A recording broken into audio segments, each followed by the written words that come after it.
Assalamu alaikum students, how are you?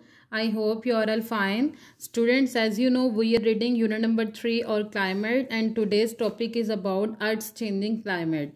The Earth's climate is changing rapidly since the last few decades. पिछली कुछ दहाइयों से हमारे जो अर्थ यानी ज़मीन का जो टेम्परेचर है, क्लाइमेट है, ये तेज़ी से चेंज हो रहा है. Human activities and changing lifestyles और कॉजिंग दीज चेंजेस, हमारे लाइफस्टाइल के चेंज होने की वजह से हमारी जो है वो क्लाइमेट पे ये तब्दीलियाँ आ रही हैं. These changes result into global warming. More than a century ago, एक सदी पहले, people around the world started burning large amount of coal. बहुत बड़ी मिकदार में कोल को जलाया जाने लगा. Oil and natural gas, these fossil fuels were use to power homes को चलाने के लिए, फैक्ट्रीज एंड व्हीकल्स को चलाने के लिए फॉसिल फ्यूल्स जो है वो मादनियात यूज़ किए जाते थे. Burning these fuels releases carbon dioxide into the atmosphere. Carbon dioxide is a heat trapping gas and it is the main reason why the climate is changing and the earth getting warmer. और ये सबसे बड़ी वजह, इस gas की वजह से हमारी ज़मीन जो है वो उसकी सतह गर्म होती जा रही है और हमारा क्लाइमेट जो है वो चेंज होता जा रहा है. नेक्स्ट है हमारे पास greenhouse effect. The earth would be a very cold place if there were no greenhouse gases to trap the heat in the atmosphere. वो कह रहा है कि अगर हमारे पास जो है वो ग्रीन हाउस गैसेस जो हैं वो हीट को ट्रैप नहीं करती, सनलाइट को ट्रैप नहीं करती, तो अर्थ जो है ये बहुत कोल्ड प्लेस हो सकता था. The earth gets energy from the sun in the form of sunlight. ये सनलाइट जो है वो सूरज से रोशनी की सूरत में ये हासिल करता है.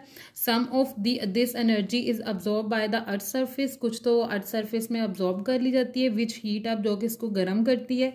The set of the energy is reflected back from the surface before it can escape into outer space. और जो बाकी की जो एनर्जी है वो रिफ्लेक्ट कर जाती है यानी वापस मुड़ जाती है उसकी सरफेस की तरफ, जो कि हमारे पास उसकी आउटर स्पेस में जाने से पहले ही the green house gases in the atmosphere absorb some of it. जो कि ग्रीन हाउस गैसेज हमारे एटमोसफेयर में पाई जाती हैं वो इसको अपने अंदर अब्जॉर्ब कर लेती हैं. मेकिंग द एटमोसफेयर वार्मर, जो कि हमारे एटमोसफेयर को गर्म करता है यानी माहौल को गर्म बनाता है. As the atmosphere become warmer the earth surface become warmer too. जितना हमारा एटमोसफेयर में गर्मी होगी उतनी हमारी ज़मीन भी गर्म होगी. डू यू नो में है हमारे पास the highest and the hottest temperature ever recorded on earth is 57.8 degree Celsius recorded in Al Aziziyah Libya on September 13, 1922. 1922 में अल अजीजिया के इलाके लीबिया में सबसे ज़्यादा टेम्परेचर जो है वो रिकॉर्ड किया गया था. आप इस पिक्चर से इजीली जो है वो ग्रीन हाउस इफेक्ट के बारे में समझ सकते हैं कि सनलाइट किस तरह आके जो है वो हमारी अर्थ में अब्जॉर्ब होती है और जो रिफ्लेक्ट करती है वो किस तरह ग्रीन हाउस इफेक्ट में जाके अब्जॉर्ब होती है. नेक्स्ट है why it is called the greenhouse effect. इसको ग्रीन हाउस इफेक्ट क्यों कहा जाता है? A greenhouse is a building made of glass. ये ग्लास की बनी हुई एक बिल्डिंग है.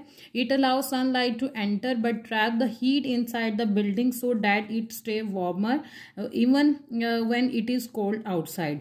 ये अपने अंदर सनलाइट जब आपके इसके अंदर एंटर होती है तो ये हीट को ट्रैप कर देते हैं, लेकिन सनलाइट को अंदर ही जो है वो गुजरने देती है, जिसकी वजह से इसके अगर बाहर सर्दी भी हो तो इसके अंदर आपको गर्म ही महसूस होगा. Because the green house gases also let's in light but trap the heat in the atmosphere. It is called the greenhouse effect. इसको हम कहते हैं ये ग्रीन हाउस इफेक्ट है. आप हम पढ़ेंगे कि ग्रीन हाउस गैसेस क्या हैं. Carbon dioxide is the most important green house gases release by human actions, but there are other gases too. Number 1, certain animals especially cows and sheeps produce methane as they digest the food. Trash releases methane. Manure releases methane. Natural gas releases methane. Coal mining releases the methane. ये जो है वो हमें कुछ उसने बताया कि methane gas किस तरह एटमॉस्फेयर में पैदा होती है. नेक्स्ट है हमारे पास other gases include chlorofluorocarbons CFC which are released by the devices with pumping action like aerosol sprays. And next is the following releases carbon dioxide. Number 1, carbon dioxide gas किन किन से पैदा होती है? Number 1, burning fossil fuels to produce electricity and heat our homes and offices. Burning fossil fuels to run vehicles. Burning over cutting down trees and other vegetation. Some manufacturing and industrial process, carbon dioxide जो है वो इन चीज़ों से पैदा होगी। And next है some fertilisers mix the certain bacteria in the soil to release the nitrous oxide, some manufacturing and industrial process release the nitrous oxide. Next है हमारे पास leaky freezers, air conditioner and refrigerators release flourished gases and coolants. Some manufacturing and industrial process releasing flourished gases, fluorinated gases.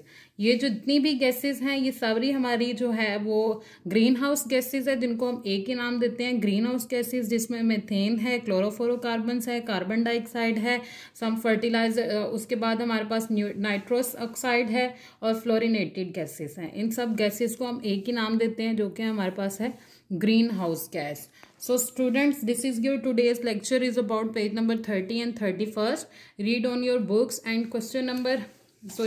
words meaning from your notes, unit number 3, chapter number 3. Global warming, 2 species is your words meaning to learn from notes. And question number 2 from notes. Define precipitation and its type. Precipitation is when water change into vapors and then come on the earth in different forms such as rain, snowfall and hail. And question number 3, explain different types of cloud. Cirrus cloud, these are the common cloud with the white color which predict that the weather is pleasant. They are made up of ice and are thin. And stratus cloud, these are uniform grayish cloud covering with the entire sky and resemble fog. ये fog की तरह क्या आपको लगेंगे? Sometimes light mist and drizzle fall out of these cloud. Number 4, cumulus cloud. These are the white and puffy just like pieces of floating cotton. These turn into the thunderstorm cloud when they move upward. ये हमारे पास question number 2 और 3 आज की आपकी diary है जो कि आपने लर्न करना है। I hope you all understand. Thank you so much.